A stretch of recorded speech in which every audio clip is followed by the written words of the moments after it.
स्वागत है दोस्तों आप सभी का जीआरएम न्यूज पे। दोस्तों आज की बहुत बड़ी खबर निकल के आ रही है कि कोरोना की वैक्सीन की प्रोडक्शन चालू हो चुकी है। उससे भी बड़ी खबर है कि अगर आपके घर में बेटी बहू है तो दोस्तों सारी औरतों को पीएम मोदी की तरफ से मिलेगा 7,000 रुपये मंथली। और चलिए आगे बढ़ते हैं, इसको बताएंगे आपको विस्तार से। तब तक उससे भी बड़ी खबर आ रही है दोस्तों कि अगर आपने लोन लिया है पीएनबी बैंक से और एसबीआई बैंक से या किसी भी बैंक से तो आपको लोन हो सकता है माफ़ करना होगा एक काम। उससे भी बड़ी खबर आ रही है दोस्तों कि सीरम इंस्टीट्यूट के सीईओ बोले अगले 2 हफ्ते में कोविड शील्ड के इमरजेंसी यूज के लिए अप्लाई कर सकेंगे। चलिए आगे बढ़ते हैं, बताएंगे विस्तार से।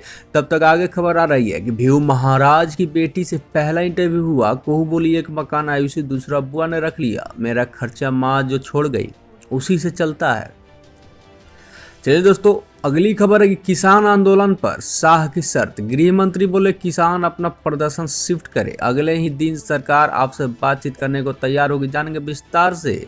दोस्तों मोदी से मिलकर जायडस के सीईओ बोले पीएम के वैक्सीन का पूरा नॉलेज उनके पास, आगे का रोड मैप भी तैयार हो चुका है। मोदी ने 3 शहरों का दौरा किया है, अहमदाबाद, हैदराबाद और पुणे में देखी वैक्सीन बनाने की तैयारी। दोस्तों कैप्टन बोले मनोहर लाल ने मुझसे फोन नहीं किया, जवाब से खट्टर सेक्रेटरी ने कॉल हिस्ट्री शेयर कर दी है।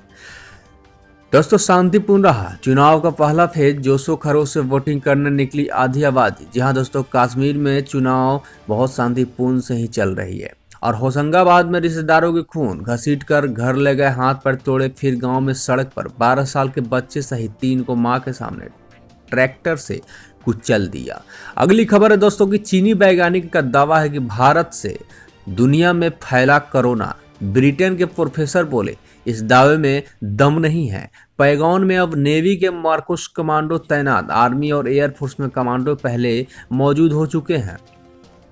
सी प्लेन मेंटेनेंस के लिए मालदीव भेजा गया, 28 दिन में तीसरी बार सर्विस बंद। 50 साल पुराना है विमान। और रिकवर लोगों का आंकड़ा 88 लाख के पार पहुंच चुका है। 24 घंटे में 41 नए मरीज मिले हैं। 10 राज्यों में बढ़ गए एक्टिव केस। और फाइजर ने दुनिया भर में वैक्सीन भेजने के लिए चार्टर्ड फ्लाइट शुरू कर दी है। दोस्तों यूएस, बेल्जियम और जर्मनी में बनाए गए हैं गोदाम। 8 साल के बेटे पर तेंदुए का हमला हो चुका है और मां ने जानवर की आंखों में धूल मिट्टी डालकर बेटे को छुड़ा लिया। दोस्तों कोरोना वायरस में हाइजीन सबसे जरूरी होता है। जाने इस वीकेंड घर में डीप क्लीन करने के 7 तरीके बताएंगे विस्तार से। तब तक चलिए जान लेते हैं कुछ राज शहर की खबरें। तो पुणे में मोदी ने 3 शहरों का दौरा किया है, अहमदाबाद, गुजरात, पुणे। वैक्सीन बनाने की तैयारी शुरू हो चुकी है। और मुंबई में इतिहास में ऐसा धमकाने वाला सीएम हमने नहीं देखा। ऐसी सरकार को चुल्लू और पानी में डूबकर मर जाना चाहिए। जी हाँ दोस्तों, एक खबर आ रही है सुनने को। मेयर बोली 2 टके लोग कोर्ट को राजनीति का अखाड़ा बनाना चाहते हैं। मुंबई की मेयर कंगना को अपने रणोत्सव शब्द में बोली। राजकीय सम्मान के साथ जलगांव में हुआ शहीद यश का अंतिम संस्कार। महाराष्ट्र सरकार देगी 1 करोड़ रुपए की सहायता। पार्टी के वरिष्ठ नेता और लगातार 3 बार के विधायक भारत भालके का पुणे में निधन हो चुका है। 1 महीने से कोरोना से संक्रमित थे। चलिए दोस्तों आगे बढ़ते हैं और आपको बताते हैं कि वैक्सीन के प्रोडक्शन डिस्ट्रीब्यूटर के कोरोना की वैक्सीन प्रोसेस जानने का आज सीरम इंस्टीट्यूट आ रहे हैं। पीएम मोदी यहाँ 20 करोड़ डोज स्टोर करने की तैयारी में लग चुके हैं। चलिए दिल्ली एनसीआर की खबर जान लेते हैं दोस्तों। दिल्ली एनसीआर में पुलिस ने रोका संत निरंकारी आश्रम ने किसानों को रास्ता दिया। ट्रैक्टर प्रतियोगिता में माहिर लोगों ने ट्रैक्टर हटाए। सिंधु बॉर्डर पर रात भर किसानों का धरना चलता रहा। दिल्ली के बुराड़ी में प्रदर्शन पर फैला आज। और आपको बता दूं कि 2 दिनों के भीतर हरिहरपुर में लगेगा 250 केवी का ट्रांसफार्मर। और सिसोदिया ने कहा कि वोकेशनल कोर्सेज से रोजगार और व्यवसाय के शानदार अवसर निकलते हुए नजर आएंगे। दोस्तों दिल्ली में एंट्री रोकने के बाद बदला पड़ा फैसला, किसानों को बुलारी में डाला डेला। चलिए दोस्तों अब जान लेते हैं कुछ खबर अपने बिहार की। तो तीसरे दिन भी दिल्ली से आगे प्रदूषण में चल रहा है बिहार यानी कि पटना।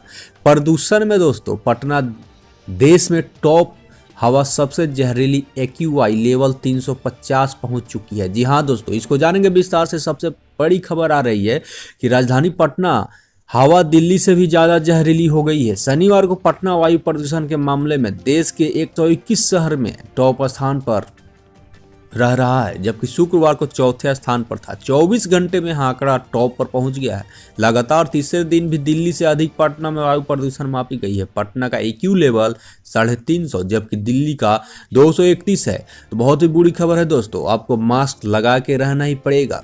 उससे बड़ी खबर आ रही है कि रात्रि गश्त पर खुफिया तंत्र को मजबूत कर अपराधियों को भय से पैदा करेंगे CM। जी हाँ दोस्तों, CM की एक नई चाल फैला रही है और पत्रकारिता चिराग ने लिखा पत्र। चिराग ने कहा 2025 से पहले हो सकता है बिहार विधानसभा का चुनाव और किसानों को मुद्दे पर 2 को सड़क पर उतरेगी भारतीय कम्युनिस्ट पार्टी। जी हाँ दोस्तों, रात 1:30 बजे चिरैया घाट टंडा पुल पर लुटेरों ने महिलाओं की गोली मारकर हत्या कर दी। मेडिकल कॉलेज में आज से दोबारा शुरू हो रहा है रजिस्ट्रेशन और चॉइस फिलिंग की प्रक्रिया खत्म हो चुकी है। जी हाँ, राजकीय इंजीनियरिंग कॉलेज 2 को जारी होगा सीट आवंटन। राजधानी में कई ऐसे इलाके हर दिन झेल रहे हैं जाम, नहीं दिखती है पुलिस को एक खबर, पता भी नहीं चलता है। शिक्षा विभाग के अफसरों को कर्मियों को सर्विस बुक में एंट्री 30 तक हो सकती है बिहार में। और जी हाँ दोस्तों, पुस्तक में 5 अध्याय, कुल 275 पेज। नीतीश ने उप मुख्यमंत्री को भेंट की कालिदास पर किताब। पटना में दोस्तों माफी मांगे नेता प्रतिपक्ष तेजस्वी ने क्रोध की व्याख्या कर दी है और अधिकतम 3% ब्याज पर सहकारी बैंकों को धन उपलब्ध कराएगी सरकार। चलिए दोस्तों, अब आगे बढ़ते हैं और आगे बढ़ के आपको बताते हैं कुछ देश के बारे में। दोस्तों, देश विदेश की खबरों से हम आपको यहाँ रूबरू कराते हैं। तो कोरोना देश भर में रिकवर लोगों का आंकड़ा 88 लाख के पार पहुंच चुका है। 24 घंटे में 41,000 नए मरीज मिले हैं। 10 राज्यों में बढ़े हैं एक्टिव केस। आपको बताएंगे कि लॉकडाउन की प्रक्रिया चालू होने जा रही है फिर से। शांतिपूर्ण रहा चुनाव का पहला फेज। और दोस्तों, सबसे बड़ी खबर कोरोना के बारे में जान लेते हैं। तो कोरोना का क्या हालात चल रहा है। जी हाँ दोस्तों, हार्ट अटैक और डायबिटीज के मरीजों को ही कोरोना का सबसे बड़ा खतरा देखते हुए नजर आ रहा है। अमेरिका में अल्ट्रावायलेट लैंप से 7 ऑफिशियल सैनिटाइज 7 लोगों की आंखों में खत्म हो चुकी है।